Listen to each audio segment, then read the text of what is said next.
Hello, hello. Hi there. All right. I chose today's topic because I'm feeling a little burnt out. I'm feeling a little tired. I have a whole lot of work to do, but I'm also lacking some motivation, I think. And so I decided to write this course that's finding motivation when you don't feel motivated. So let me, real quick, while I can see your faces. Larissa's climbing back in, so we'll give her a second. Hi, Larissa. There you are. I see you now. Okay, so where are we on the motivation scale? If you were on, let's say 1 to 7, how are you feeling? Assign a number to your motivation. Carlos, what would your number be? On a 1 to 7, how motivated are you? 3.5. 3.5, Carlos said. Jess, on a scale of 1 to 7, how motivated are you? Right now, today. Today? Like 8. Okay, Jess is super motivated today. She's an 8. Larissa, what are you? A 1 to 7. Maybe a 5 to 6. 5 to 6. That's good. That's fair. Zach, how about you? A cool 5. A cool 5, he says. Okay. I feel like Jess said, it depends on the day. So the trouble with our industry, or kind of an issue that we have in our industry, is that, we don't have a boss. We are our own boss, and we are required every day to give ourselves a kick in the butt to get up and do what we need to do. And there are just days where you wake up and your motivation is a 1. There are days when your motivation is a 7, and the first client that calls you pisses you off, and now you're down to a 2, right? A deal goes sideways, and now you're down to a 3. Or, something happens at home, you're fighting with your spouse or your partner or whatever, or your mom's on your back or whatever it is, and now you're back down to a 2 or 3. And motivation for me, I'm a Capricorn, I'm pretty high energy. I typically am pretty motivated all the time, but it wanes in and out throughout the day. If you were to poll your motivation on an hourly basis, you'll find that there are dips throughout your day, typically. And my dips come around 3 or 4 o'clock because I have exhausted so much energy when my feet hit the floor in the mornings that going through the day, I tend to run out of steam by 4 or 5 o'clock. And sometimes 3 or 4 o'clock, I hit that afternoon lull. So the challenge for us, though, is that if we're not motivated, if we don't kick ourselves in the butt to do the things that we need to do, how do we make money? Because we don't get paid just for showing up to our job. We don't get paid just by fielding phone calls. We get paid when we're on the sales cycle. We get paid when when we actually do work that entitles us to a paycheck. And so it's hard, especially because we don't see evidence of what we're doing as working for 30, 60, 90 days. It's hard to stay motivated for 90 days till you get a check, or 30 days till you get a check. And so one of the things the reason that I wrote this course is because I do struggle with, okay, where do you get motivation when you don't have any?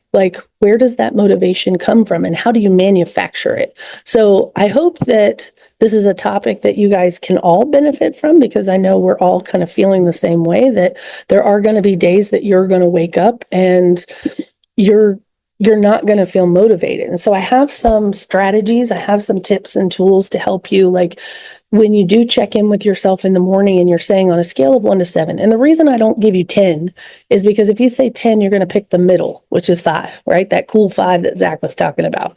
And same thing when you're looking at houses with your clients. And if you ask them to rate the house on a scale of 1 to 7, don't give them 10. Give them 7, shorten the scale, give them 1 to 5. How do you rate it? Because there's less ambiguity, there's less in the middle. And so if you say, what do you feel like on a scale of 1 to 5? How do you feel about this house? You're going to get more accurate, picture of how they really feel about it. So getting started. I know you guys all know who I am, but for the people who are watching it on the replay, my name is Laura Dahl. I'm a national coach and team leader in both Tennessee and North Carolina. I've been selling real estate for 25 years, and I've been a broker in Virginia, South Carolina, Tennessee, and North Carolina. I've also owned 2 real estate firms, and I coach agents all over the country to do what I do and to grow their business. Let's talk about understanding motivation first. The myth of constant motivation is that a lot of people believe that successful or productive people are always motivated. right? Yeah, I'm a Capricorn. I stay pretty motivated, but not at a 7. There are days that I wake up and I'm at a 1. There's hours that I wake up that I'm going through the day and I'm at a 2. And the reality is that I need you to know that it's false, that people are not always motivated. You do have to manufacture motivation sometimes. Motivation is a feeling, and feelings fluctuate up and down. They adjust all day long according to our environment. They adjust according to what's happening in our life. They adjust according to what's even happening in our business. The motivation comes from knowing that you have to be motivated anyway, even when you don't feel like it.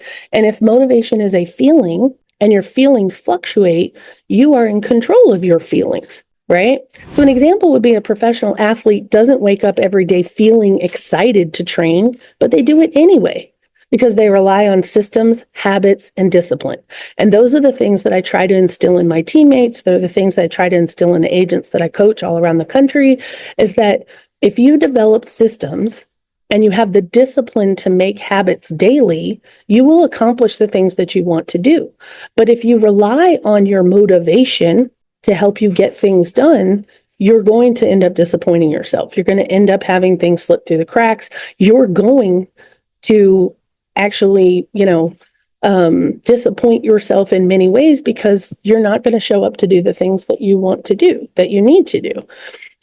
There's a difference between intrinsic and extrinsic motivation. I am highly motivated by extrinsic motivation, like things around me, my environment, words of affirmation, the things that people say to me, the feedback that I get from clients. I need feedback from people to stay motivated to do what I do, because I get in my head. I do have anxiety. So my anxious mind tells me lies like I'm not good enough or that I'm not doing enough. And so I rely on extrinsic motivation to drive me, where some people, they just have a natural intrinsic motivation. They are driven by personal growth, by personal drive, by that engine inside of them. We're not all built like that. We all don't have that engine inside of us that says, if I don't work today, I don't make money. Because we're our own bosses, we often let ourselves off the hook. And we don't always push ourselves to do what we know we're capable of doing, because there's nobody to get on our butt to say, hey, you didn't show up your best today. You didn't do the work that you should have done today. We know what we're supposed to be doing, but we give ourselves excuses. We make excuses. We give ourselves a break and say, I'm tired. I'll do that tomorrow. And then tomorrow turns into next week, and next week turns into next month. And then next thing you know, it's 6 months later and you still have the same to-do list that you didn't complete, because you allowed yourself to make excuses to not do the things that you wanted to do, which is actually a lack of discipline, right? An example of intrinsic motivation is that I'm just personally driven. I'm willing to do whatever it takes to succeed. Or the example I have on the screen is writing a book. Oh, I forgot to share my screen with you guys. You guys are just letting me ramble on.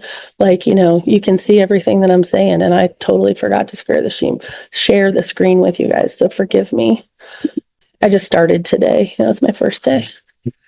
Share.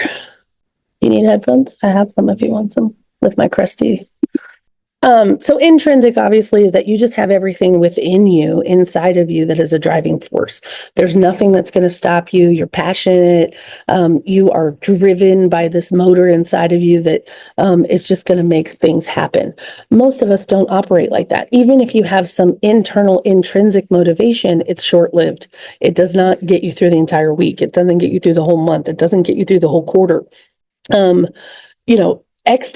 Extrinsic motivation is driven by rewards, recognition, or consequences. So for me, I was a primary breadwinner in my house. I was practically a single mom for, 15 years. And if I didn't sell a house, my kids didn't eat. They didn't have a roof over their head. So I was motivated by the fact that I had to earn money. I was motivated that if I didn't work, it was going to be a big problem for my children. We couldn't afford to live where we lived. I had to sell houses. Now, pressure like that financial pressure can be a good motivator, but it also sometimes can actually make you lose motivation, because there's so much weighing on it that you don't trust yourself to be able to do that, right? There's so much on the line that it actually has the opposite effect of motivating you, right? Yeah, Carlos says, so share that with us, Carlos. I wish I had Speak. Yeah, I know. I'm sorry. You can, but it's in your, you can log into the Zoom. I don't know if it'll, I was looking for it. yeah, it's on my personal Facebook. You can find it there. Oh, okay. But Carlos is dealing with that now. Just speak up so that they can hear you. Okay, so basically that was what I was having to deal with, just because, yeah, I'm a real estate agent, I'm supposed to have sales, get all the things done as I should, but I'm also working another job and I also teach ethics and fair housing Right. classes on the side. And it just, that snowball slowly gets bigger and bigger Yeah. and bigger, and it eats away at my psyche. Right. And you know what you're supposed to be doing, right? But when you have another job, like Larissa works a full-time job too, and her job's like, she's very blessed. She has a great job. But she is able to work her business while she's at her job. Your job's not like that. You can't do your work like real estate business while you're doing your other job. And then the other part is that we only have so much bandwidth, right? We only have so much energy to do what we need to do. And by the time you finish, sometimes you know what you need to do, but the discipline is not there that you say, I'm going to do it no matter what, right? And I don't mean that just for you. I mean, that's for all of us. Mm-hmm. When your bandwidth is low and you're exhausted, you pick and choose your priorities, right? But we all get to make those choices. What is your priority today? Is your priority today, does it require you to run your systems, to work on your habits, to actually be disciplined, to do the things we need to do? Because I kind of give myself a test that if I had a boss, I kind of ask myself every day, if I had a boss, would I get fired today? And there's a lot of days where the answer is yes. There's a lot of days where if I had a boss that I had to check in with on a daily basis to say, this is what I completed today, I would be screwed. I wouldn't have a license. I would be fired. And sometimes it takes that recognition, like, hey, if you had a boss, would you still have a job? And just because we're self-employed, you should still run the same barometer by yourself. And that is why, even with Jess, with most of my coaching clients, I teach you guys to have non-negotiables. And it don't have to be 20 things. It could be 5. Watch your drink. It doesn't have to be 25 things, but I want you to choose 3 to 5 non-negotiables every day that no matter what happens, no matter what your schedule's like, no matter what's happening at home, no matter if you're motivated or not, are you doing the 5 non-negotiables every day, which is part of your discipline, right? That's part of your habits. It's part of your system. So Larissa, I'll just put you on the spot for a second. Do you have non-negotiables every day that you hold yourself to? I try to do a little bit of like each thing each day. So like a little bit of prospecting and a little bit of lead gen and sorts. Okay. So she's trying to do a little bit like, and I like that you're trying to. What I want you to focus on is like, I want them, the reason I'm calling them non-negotiables is because that's what they need to be, non-negotiable. And most days they get done, but Yeah. like on Tuesdays is my busy day at my regular job. Work, So yeah. they may not get done that day. Sure. And I think that's kind of the point, is that even when we have another job, I want you to even pick 3 things. Like, did I follow up on my leads today? Did I prospect for at least new money today for 30 minutes? Like, even when it's a really busy day at your 9 to 5 or whatever hours you work, I want you to decide, no matter what am I doing every day? What is my non-negotiable, right? And then real discipline is holding yourself accountable to those non-negotiables, no matter what is happening in your life, right? No matter what comes up, no matter what's on your schedule. And you may not be able to do all 5 that you pick, right? Like, you may say, my really non-negotiables are these 2 things. And if I do these 2 things, I can keep my job tomorrow, right? I'm not fired tomorrow. But I want you guys to establish some habits that at the very minimum, you pick 3 to 5 things that you're going to hold yourself accountable to, that no matter what comes up, no matter how I'm feeling, unless you're dead in bed and sick, these non-negotiables are non-negotiable. You don't bargain with yourself. You don't negotiate with yourself and say, well, I didn't get to it today, I'll do it tomorrow. I want you to think about how those things stack up. How do they stack up when you have a to-do list that you don't get to today and you tell yourself, okay, I'll do that tomorrow. And then tomorrow comes and the day goes sideways. And now tomorrow's list is also combined with yesterday's list. And then now the next day's list, I'm going to stack 3 deep. And it starts compounding to where then you feel overwhelmed. You can't get to it, right? You feel like I'm never going to catch up. But what I want you guys to understand that your paycheck depends on you staying motivated. It depends on you creating these systems, habits, and discipline that are going to make you do the things that you need to do that earn a paycheck. Okay. So what happens if you wake up in the morning and you just don't feel motivated at all? You're at a 1. You said, I can't do this today. I just need a break. You're allowed a mental health day. You're allowed personal days. You can take off as many days as you want. You're self-employed. But if you wake up and you decide, I don't have any motivation, I'm at a 1, how can I create some when I'm not feeling motivated? Now, I often equate this to people who work out at the gym. Okay. Obviously, you guys know me. I have 5 chins. I am not a gym rat, but I will tell you that I have worked out with trainers lots of times over my life, and you're not motivated to go to the gym every day, but you put your tennis shoes on and you show up anyway, because half the battle is just showing up, right? Once you're at the gym, you're fine. But getting there sometimes is the hard work. That's the work, because it's a battle in here in your mind. Once you're at the gym, you're good. You know what to do once you're in there, but getting out of the car in the parking lot and walking in the door, y'all, I'm going to tell y'all the truth. One time I hired this personal trainer, and I was a member of this fancy gym in Franklin that was $210 a month as a family membership for this bougie gym. It had a bar in it, had a pool. It's a great freaking gym, but it's $200 a month. I actually also hired a personal trainer there. So I was paying like $100 a session on top of my gym membership. And I'm not even going to lie to you. There were some days where I had an appointment with my trainer, and I would actually get up and get dressed, drive myself to the gym, and I would sit in the parking lot and cry. And I couldn't get out of the car because I was scared, or I was anxious, or I just didn't feel like working out that day. And then I would give her some excuse like, I don't feel well, or I peed my pants, or I came up with all kinds of excuses not to go in. But I liken this to, I compare it a lot to working out at the gym. You're not going to feel motivated every day. You're not going to wake up and your feet hit the ground and you're like, I'm going to kill it today. That's not how we operate, right? And so what I want you to know is you can fabricate, you can manufacture motivation when you're feeling low, when you don't have it. Motivation often follows action, not the other way around. See, we believe that if we're motivated, we will take action. But the truth is if you take action, the motivation comes. You take action first. If you put your shoes on, you get dressed for the gym and you go to the gym. When you get inside, guess what you do? You take action. But if I wait to see if I feel like it ain't happening, right? Instead of waiting to feel like working out, put your shoes on and commit to just 5 minutes. Most of the time, you'll just keep going. It's just starting that is the roadblock for us. It's the getting started, especially if you're like me and you have a to-do list that's as long as your arm and your leg. You don't know where to start sometimes. If you have ADD like me, you're confused. You're confused about how to get organized. You don't know like where to start. The list feels so long that you're not sure how you're going to get it all done. And so you just don't get started. But I'm here to tell you that keep in mind that motivation follows action, not the other way around. If you start the action, the motivation will come.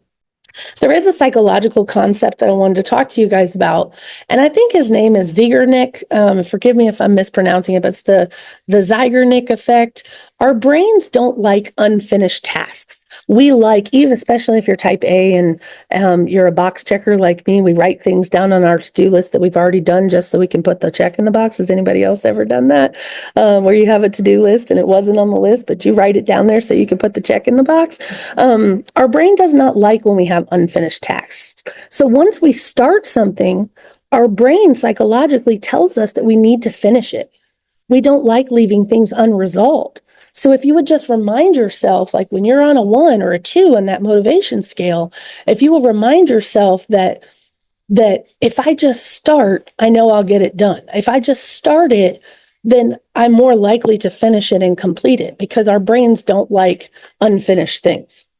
The other thing is that in order to complete tasks, you have to actually start the forward motion, right? Which is called activation energy.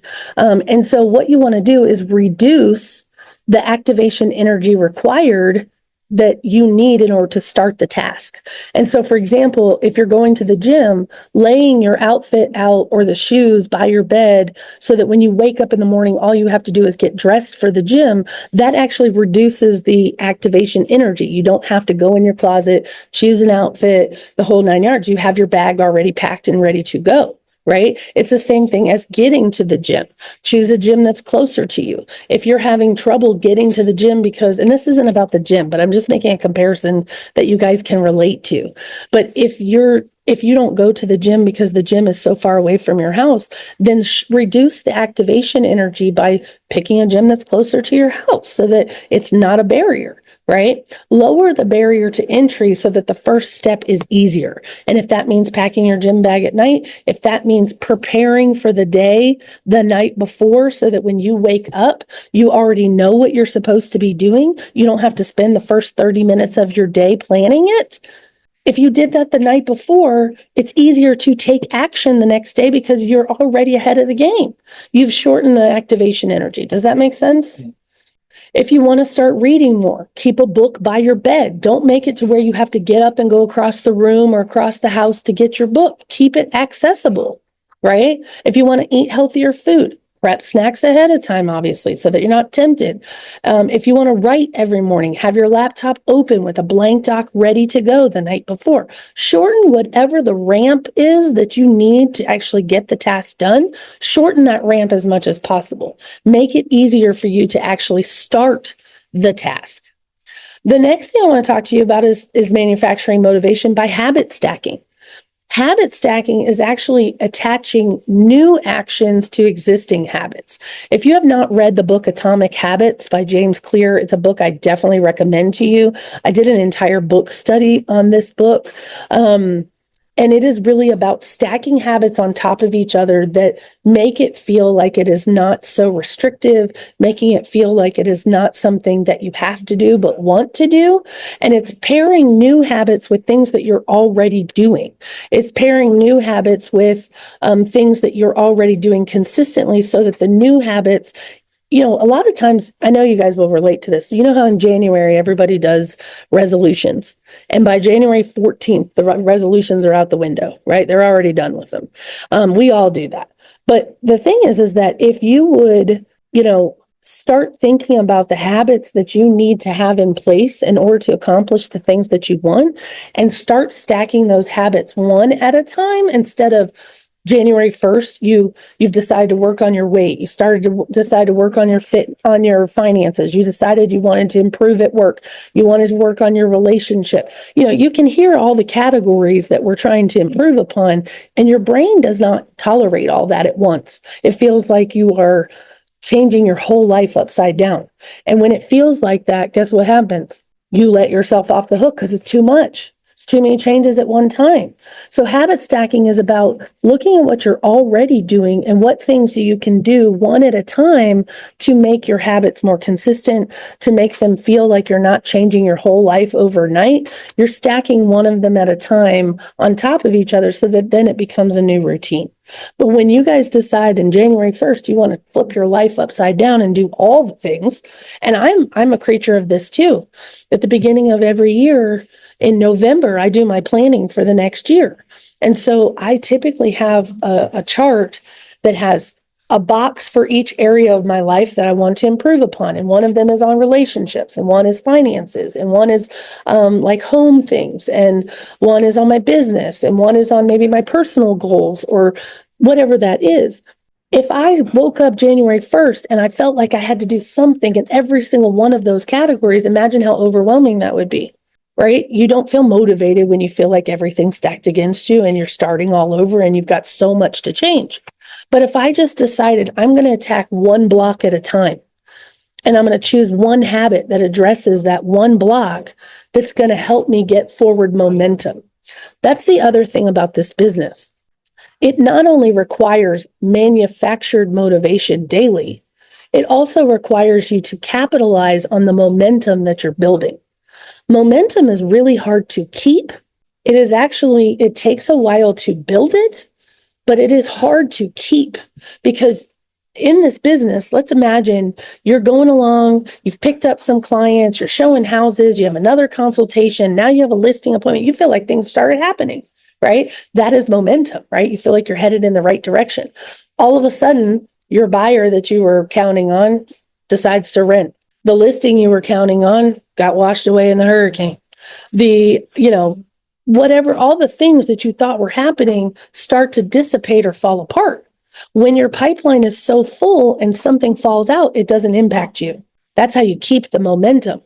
But if you only have one thing to get the momentum, you've got to capitalize on the one momentum that you have and hold on to it and extract more from it. You have to build upon the momentum. The other part is, and what happens with a lot of agents is that they will start to get momentum. Something will get in their way and the momentum falls apart, like a buyer falls apart, a listing falls apart, or they hit a speed bump with a listing, whatever it is. And guess what happens?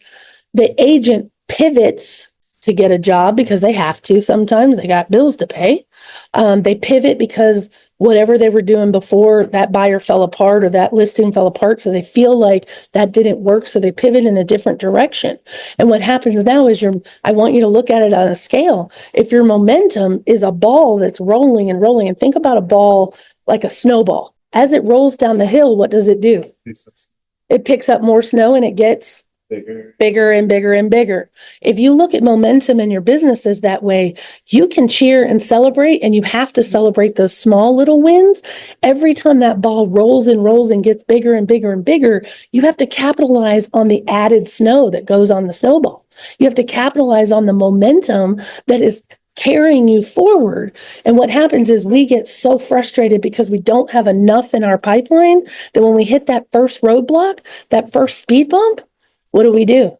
We cry, we pivot, we stop doing what we did to get us there. And what I'm telling you is that it is going to require intentionality on your part to stay motivated, to build motivation when you don't have any. It's so easy to fall into bad habits. Bad habits are easier than good habits, right? Because bad habits are what for us? Dopamine. Comfortable, dopamine, right? They are reward. We give ourselves reward systems, right? Like the little rat on the bar.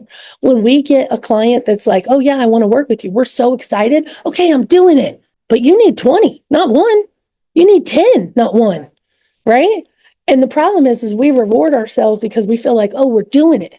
Yeah, it's working. I'm getting somewhere. But you're not getting anywhere if that one person disappears. What happened? Your motivation is gone. You feel sad. You're depressed. Huh? Every egg in the basket broke. You're like, you only had one egg, and that one egg is gone.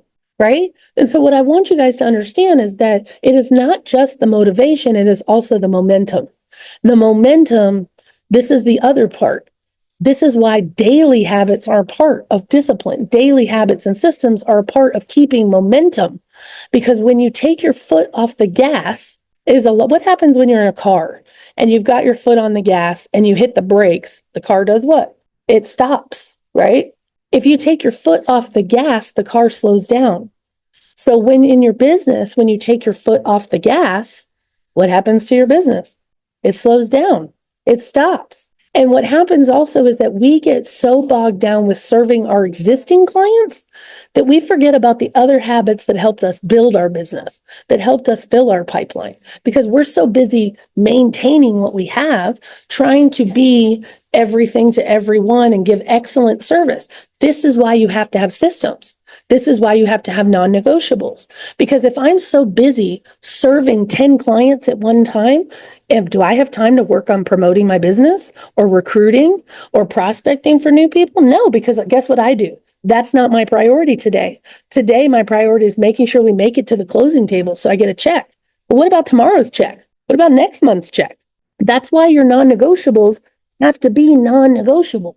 You will always be so busy that you don't have time.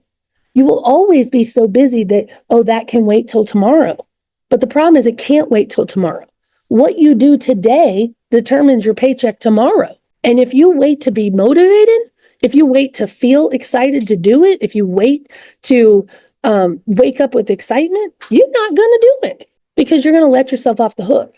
Because we are not self-disciplined enough to hold ourselves accountable to say, I'm not going to bed tonight until I do X, Y, and Z. And sometimes we're tired. I get it. You're tired. But do you wake up early the next morning and hold yourself accountable to do the things you didn't do yesterday, or to just get added to your list?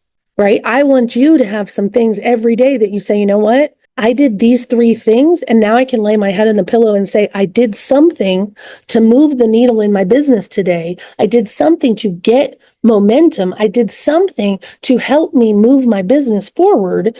And I didn't make excuses for myself. I didn't let myself off the hook. I also was not, in a position to be fired today because I did my job. Right? Is everybody with me there? Okay. I'm on my soapbox. I know. Yeah. The 2-minute rule. And by the way, if you guys know, I'm a big fan of Mel Robbins. Mel Robbins has a theory out that's like 3, 2, 1, go. It sounds pretty childish and pretty infantile, but that's how simple it is that she talks about motivation in this book and talks about ways that she forces herself to do things she doesn't want to do when she doesn't feel motivated. She literally will say 3, 2, 1, go, and forces herself to get up, physically move. So for example, one of the examples in her book is talking about the alarm clock, right? And she will set the alarm, but the alarm clock is not on her nightstand. The alarm clock is across the room. How pissed are you when you have to get up and go turn it off? But guess what? Once you're up, you're up. 3, 2, 1, go. Right? And it's the same thing. This 2-minute rule is kind of similar to that. Start small to avoid overwhelm. If you're on January 1 and you're trying to hit all those boxes every single day, you're going to be overwhelmed. You're going to feel like you're not making progress. You're going to feel like you don't have momentum because you're trying to do too many things. So that's why I say keep the list of non-negotiables small, 5 to 7 things. If you choose 3, I don't care, but you start small.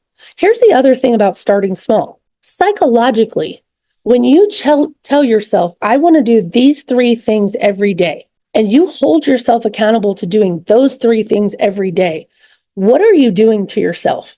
You're teaching yourself discipline, yes, but you're also creating a habit that is also showing yourself that you're capable of it. These small wins that you hold yourself accountable to over time, when you show yourself that you're capable of doing it, then the next time you go to stack a habit on, you're like, I've already done this. I know how to do it. My brain recognizes that we're going to get this. It's going to become a habit. If I do it long enough, it's going to become second nature. But in the beginning, it doesn't feel like that because you're going against the comfort. You're going against the dopamine. You're going against what is cozy. Yeah, I want to fuck off and lay on the couch and do nothing too. But do I get paid for that? No. And I'm too fat for an OnlyFans account. So there you go. I got to make money. I'm just trying to make my son laugh. Sorry. Break down your big goals into tiny, manageable steps. If something feels overwhelming, shrink it down into small bite-sized pieces. I work with and have for many, many years people who are on the spectrum, who have ADD, and even people who don't have any of those. Sometimes if a project feels too overwhelming and if it's too big of a project, break it down into small bite-sized chunks. Something that when you complete that chunk, guess what you get? A dopamine hit because you proved yourself that you did that part, right? When you accomplish even the small pieces, when you add up the small pieces that you accomplish, you've now trained your brain to know that you're capable of it, right? I just realized I did something like that without realizing it. Yeah. Can you guys hear Carlos or no? Can you hear him talking? Can you hear me now? Yeah, dog. Yeah, dog. Thank you. Go ahead. So a real world example that I've done just making like a smaller goal instead of having the bigger one. Mm-hmm. Never even thought about it until now, but my Kindle. Yeah. It's the same thickness either way. So like a big ass of like Harry Potter, Yeah. for instance. Yeah. I'm just reading one page at a time and I'm not realizing how much You're reading. and Yeah. those are thick books. Yes, they are. It's like reading War and Peace sometimes, Yeah. But you're right. Breaking it down into small, even if you just do a chat. So here's the thing. Mhm. If you told yourself, I want to read 12 books a year, right? If you said, I want to read 12 books a year, and you said, how does 12 books a year start? It starts with 1 a month, right? And maybe you break that 1 a month into, I read a chapter a night, or I read a chapter a day. But if you tell yourself, I want to read 12 books a year, well, that feels heavy, right? That feels like, man, I got to get on it. I got to keep reading. It helped me read 22 books in 6 months. 22 books in 6 months with a Kindle. That's awesome. My wife carries books everywhere, but doesn't actually read most of them. So the Kindle was a helpful part. So we didn't have to carry them around in luggage on trips, because she would carry 4 books on a vacation in Mexico. Girl, you ain't opening that book. Let's be real. Right? Huh, get a Kindle. It's easier. Instead of I need to clean the house. So this is one of my things, like, and this is personal. This same talk is also, I'm repurposing the same talk as an episode on my podcast, because it's another thing that we all struggle with, no matter what business that you're in. And I feel overwhelmed a lot of times by cleaning my house, because I have 5 animals. We don't have kids in our house anymore, but I just feel like when I walk around, every surface in my house is dirty. So I also feel overwhelmed by it, because to clean the whole thing would take me a couple of hours. And sometimes I just don't have that time.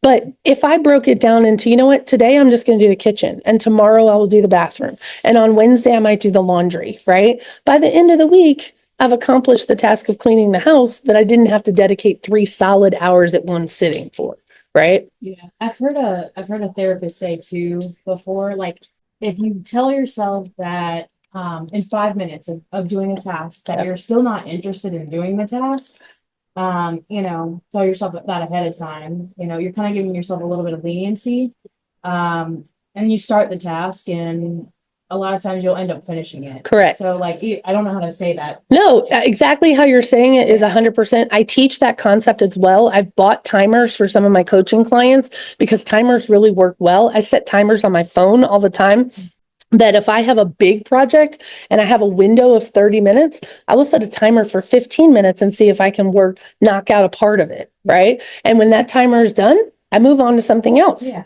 And if you're still disinterested after 5 minutes, which probably won't happen. Probably not going to happen, um, because motivation it follows action, right? But you have to take the action first. Recently I was on a call with Allison. Oh my God, I'm forgetting her name. Lock-in? Oh, okay. Over in Georgia, and we both have very spiritual conversations. But the thing is, a lot of us look at us like we're crazy, like collapsing time. No, you're really taking the time to dedicate towards one thing in order to get something done in a shorter amount of time, instead of like letting it Yeah. stay on the different. Yeah. So, like, For sure. You've got to find whatever tips and strategies work for you. But what I need you to hear me tell you, if you hear nothing else, is that start small.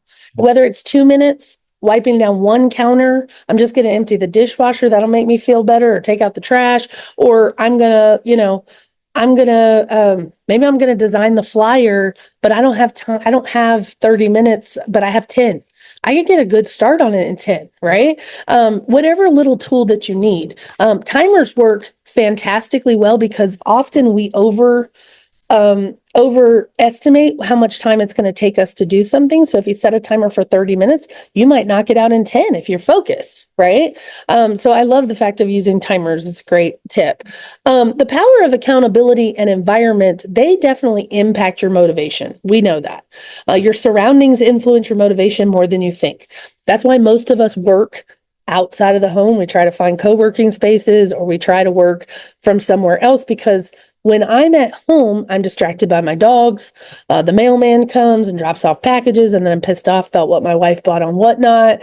Someone comes and knocks on the door. The lawn guy comes. Like, there's so many distractions at my house that make it difficult for me to stay focused. And I know that about myself. So you have to lean into what you know about yourself. If you find that if you don't wake up and leave your house at a certain time, that you just lay around, or you don't get as much work done, then what can you do to change that, right? You can find a coffee shop to go work at that's free. You can go to a co-working space if you want to. But if just staying home, you're not motivated because you're playing video games, and I'm not talking to you when I say that, I'm talking to somebody else that might be on the call.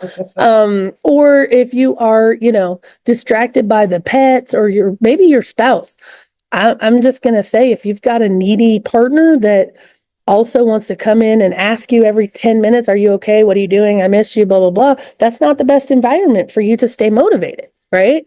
If you want to eat better, remove the junk from your house. If you want to read more, surround yourself with books, but you actually have to open them, not just sniff them. If you want to work out, lay out your gym clothes, right? Like, build the environment hacks that you know are going to set you up for success. For me, I know working at home, even in my home office, is a distraction for me because my pets are there. I get distracted every time I like even walk down the hall. I see how dirty my house is and I start cleaning something. And then now I'm off task, right? Especially if you have ADD. So work on your environment that can also contribute to your motivation. The other part is accountability. And this is the part that we struggle with. You guys, most of you guys are on my team and you have me to hold you accountable, but my accountability is not high accountability. I don't check in with you daily to say, what are you doing? What are you working on? What do you have in your pipeline? Like, I don't do that daily with you guys. But the problem is that we also don't have, because we're self-employed, again, we don't have a boss, right? So there's nobody holding us accountable but ourselves. And maybe your family does because they're pushing you. When are you making a sale? When are you bringing home a check? Sometimes we have built-in accountability systems like that, but most of us don't. Most of us, we are required to have our own accountability system. And what I want you to know is that you can always ask a friend to be accountability partner. You can ask a friend to check in with you weekly, just so you guys, because go ahead. A shadow buddy. Shadow buddy. This is what we have found too in our team, that a lot of us have ADD on my team. I don't know why I always attract the ADD people, but I do. I think it's just because I can relate to it, obviously, because I have it myself. But even if you just work side by side with somebody, we call it shadow working or shadow body shadowing, where we're both working independently, but just being in the same room with somebody, working side by side, motivates me to get my things done. But if I'm left to my own devices, guess what I'll do? I'll do jack shit, like Carlos says. I'll just do what the bare minimum, right? I'm not a bare minimum girl. I'm a Capricorn. I am driven. I'm gonna do the shit. I'm gonna do it. And so I need accountability partners. I need people to work alongside me to keep me motivated, because there is nobody here telling me you didn't do enough today. There's nobody here saying you're not doing enough. The evidence of me not doing enough is reflected in my paycheck, to be honest with you. Because if I were doing the things that I need to be doing on a daily basis with the systems and habits and discipline that I'm supposed to have, my paycheck would reflect it. Proper foundation. Yes. The foundation is everything for what you're doing. And if you don't have discipline and you don't have systems and you don't have daily habits, what foundation is your business on? That makes you a reactive agent, not a proactive agent. And in order to build a consistent income, you have to have consistent habits. You have to have consistent activities, right? So you can ask a friend to be an accountability partner. You guys always have me to lean on as well. If you need extra accountability, I certainly can ramp up my accountability check-ins with you. You can join a group online or in person with like-minded people. Mastermind groups are really great for this. This is the other reason why it is really important, because a lot of us work at a cloud-based brokerage. At least the people on this call all are at a cloud-based brokerage. When I got started in this business, I spent a lot of time in my office because, again, it was back when dinosaurs roamed the earth, and that's what you did, right? We had the book printed that I carried around as the MLS. I learned from being around other agents that were doing. It inspired me to do more. I didn't want to show up at the office on a weekly team meeting or a weekly office meeting, and they're all talking about their new listings, and I didn't have anything. They're all talking about new buyers. How does it make you guys feel? And I want your honest opinion. How does it make you feel when other agents are talking about their successes and you don't have them? Like I comment me out of that. Okay. Yeah. How does it make you feel? I want you to be honest. Be vulnerable for a minute. How does it make you feel when you see, and I'm going to say this the nicest way I can, you see nincompoops in your market that are cashing these $30,000 checks, $40,000 checks, and you know they can barely tie their shoes, right? But they making money. Mm-hmm. They may not even be a good person, but they making money. How does it make you feel? Part of it makes me feel like Speak up, Sarah. I can hear you. part of it makes me feel like I know I'm doing the right things to get to where I want to get to, but it also makes me feel like, what are they doing that I'm not doing? Right. Always. Yeah. Always. And I love that you said that. And Larissa and Zach, I'm coming to you to ask you the same question in a second. So you better start thinking of your answer. Zach will probably hop off the call. And I'm just kidding, Zach. I love you. But part of what I'm telling you is I'm glad that you said that, because this is the other part about motivation, right? I told you guys that I operate from a place of words of affirmation, or when I get feedback from you guys that say, oh, that helped me so much. Or when I get clients that are like, we loved working with you, we're going to refer you to 5 of our friends. Or I get a call from a past client that's like, I've really missed you. That to me fills my tank. Right? It makes me want to keep doing it. That fills my tank and like, okay, I like my job. I love my job. I want to keep doing it. When I have sales that I'm proud of, that is motivating to me. But when you're doing the work and you don't have evidence of it yet, how do you tell yourself to stop questioning yourself about what they're doing that you're not? How do you stop comparing yourself to others?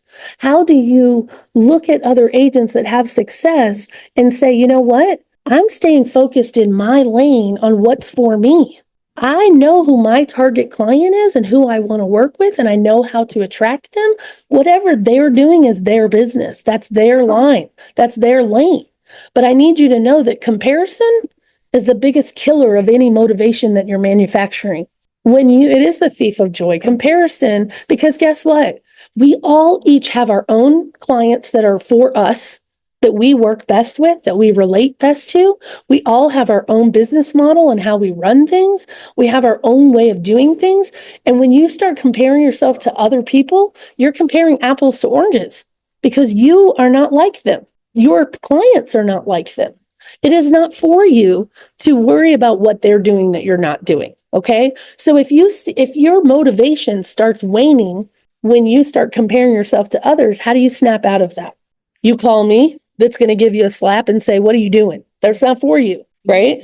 You need a hype man. You need a cheerleader. If you haven't listened to my episode about the 6 friends that everybody needs, go listen to it because that's one of them. You need a cheerleader. You need somebody who, when you're having a 1 day, can help you get to a 5, can help you get to a 7. A cool 5, as Zach says, right? All right, Zach, I'm coming to you first. How do you feel, especially as a newer agent, how do you feel when you see other agents that are doing really well and successful? How does it make you feel? Because I'm so new, I feel like it doesn't like make me think anything about myself, but like, yeah, it does make me feel like I do need to do more. Okay, good.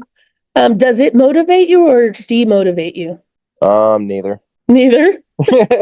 My boy Switzerland, no, but for some people, when they feel like they need to do more, instead of motivating them to do more, it does the opposite thing. It has the opposite effect, right? Yeah, maybe Because sometimes. they're hard on themselves. I'm hard on myself. So sometimes when I say, man, I know I could be doing better, it doesn't actually motivate me to do better. It makes me feel like shit about myself. Makes me get in my head and make me think, well, and Zach's very confident. He has a lot of self-confidence. So I admire that about him. But for me, if I start saying, man, out of 100, I think I showed up as a 50 today. I showed up as a 30 today. It doesn't motivate me to show up as 100 tomorrow. It makes me go, damn, I missed the opportunity yesterday. It's like avoidant attachment. Avoidant. That's good. Yeah. Larissa, how about you? How do you feel when people around, and we've talked a little bit about this, because I know you can relate. There's nimcapoops cashing $100,000 checks, but who can't make themselves a turkey sandwich. But how does it make you feel when you see the successes of others around you? What am I doing wrong? Like, ooh. Yeah. No, Yeah. And see, we all do that. But let me ask you a question. And here's where we measure our success, right? It is all going to be determined on how you measure your success. And this is where the non-negotiables come back in, right? For me, if one of my non-negotiables is that I have to talk to 5 people today, I didn't say I had to sign up 5 buyers. I have to talk to 5 people, right? Checking off the 5 people, talking to 5 people, I know statistically moves the needle in my business. And if I talk to 5, I'm closer to a client, right? How many people do I have to talk to in order to get closer to a client, right? And so when we say, what am I doing wrong? Does that motivate you or demotivate you? it usually does not motivate me. Correct, right? It doesn't motivate. And that's kind of my point in asking you guys each this question, because what you're doing to yourself is actually robbing yourself of the motivation that you're manufacturing for yourself. When you start asking yourself, what are they doing that I'm not doing? Or what am I doing wrong? That doesn't motivate you. So how do you get yourself motivated from that is by saying to yourself, did I do my non-negotiables today? Do you truly believe that the non-negotiables move the needle in your business? If you picked a non-negotiable that doesn't really matter, it's not part of the sales cycle. Say your non-negotiable that you picked was going to the gym. That might help you with your dopamine. It might help you with your self-esteem. It might help you with becoming more physically fit. But does it help you earn a paycheck? Maybe not necessarily unless you're meeting people in the gym, right? But I want you to pick non-negotiables that actually have to do with you earning a paycheck. So that means your non-negotiables should be related to meeting clients, like talking to people. And remember, not everybody is a buyer or a seller. Some of the people that you meet are referral partners, right? So did you meet people that have the opportunity, that have the position or the influence to be able to help you build your business? It takes one person that refers you 5 people to change your life. It takes one person to refer 5 people to you that is $100,000. That's why my second job is bigger, just because I have met a lead. Sure. I've met a few referral partners just sitting there at my tables. Yeah. Just being in front of people that always think they might know. Yeah. And a lot of people in our industry, they do have second jobs sometimes, like that put them. I know a lot of realtors that are Uber drivers or Lyft drivers because it puts them in a position to talk to people, or bartenders where they have an opportunity to meet people. If you don't have that kind of job, how do you meet people? You cannot meet people if you're on your living room couch. You cannot meet people if you're sitting at home. You have to get out of your house and go meet people and talk to people. And if you're kind of an introvert, you're going to have to figure out how to talk to people. You're going to have to get out of the introverted thing. I've got to hurry because they need the room here, but I want to finish this. We are experts at procrastination, right? We are also often in our industry, we also are perfectionists sometimes. It's very hard to be a perfectionist in an industry where your reputation and your success is dependent on other people doing their job. If you don't have a lender that actually gets people approved, how can you sell houses? If you don't have people in your corner that actually show up when they say they're going to, how does that reflect on you, right? The perfectionism that I want you guys to hold yourselves to is, did I meet my goals today? Did I do my non-negotiables? That's the only perfectionism I need you to measure yourself by. It's not that you are the highest salesperson in your market. It is not that you are the number one, you have more market share and listings than anybody else. It's, are you a good human? Are you good at what you do? Are you competent, right? Are you easy to work with, right? Are you competent and know your stuff? Do you know what you need to know? And then the other part is, do you have a network of people to extract business from? Period. You don't have to be perfect. Our business is often not perfect because all we do all day is put out fires and solve problems, right? So there's nothing perfect about this business. So if you are a perfectionist, you got to let that go. That doesn't do anything for your motivation either. If you are hard on yourself, you criticize yourself, if you talk down to yourself in a negative way, I'm sorry, you're not doing anything but stopping your motivation. You're not building it. You're not creating it. Paralysis happens to all of us, right? But perfectionism can impact your motivation. I need you to know that. I'm going to go on to the next one. Burnout and exhaustion is where I am now. Sometimes your lack of motivation is actually a sign that you need to slow down. You need to rest. You got too much on your plate. You have to retreat to, I learned this from a coach that I paid tens of thousands of dollars to. You've got to retreat to attack. You can't keep running on the bandwidth in an empty tank if you don't take the time to slow down and recover. It's just like when you go to the gym. They tell you to take a recovery day, right? They tell you to let your muscles heal. Let that lactic acid, get out of your system and break that down. But you've got to take some recovery time. One of the strategies that I think you should do is focus on the tasks that bring the most results rather than trying to do everything. And that is the problem, that our to-do lists are as long as our arms and our legs, but how much of it is actually leading to a paycheck? Keep yourselves focused on the things that actually bring the most results, that actually get you the momentum that you need. In order to get that snowball up the hill, I got to have a lot of force behind it. The force behind it are the tasks that actually lead to a check, right? I can't collect the paycheck unless I have enough momentum behind it to actually do the things that get me on the sales cycle. So try the 80-20 rule as well. The other thing is, fear of failure stops us from even starting sometimes. You know that you might not have the best workout you've ever had in your life, but if you did it and you showed up, you're still proud of yourself, right? You showed up, you did it. It's the same thing is going to happen. The fear of failure is what stops us from launching. It stops us from taking action.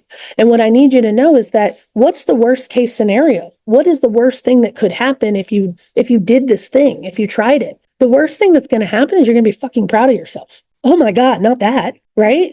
You're going to actually build momentum in your business, right? It's not as bad as your brain tells you it's going to be. Whatever the fear is a lack of faith. It's a lack of faith in your own ability. It's a lack of faith in your own capabilities and your own competence, period. So when you're feeling afraid of it and you feel like, well, I don't know how this is going to work out, what's the worst thing that's going to happen? The worst thing that's going to happen is someone's going to tell you, don't call me again, right? I'm not interested. Okay, move along. You got 1,000 other people to call.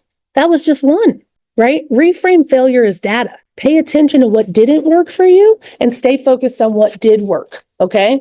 The takeaways here is motivation is not something you wait for, it's something you create. Take small action and then lower the barrier to entry so that it's easier for you to get in there and to do it. Stack your habits.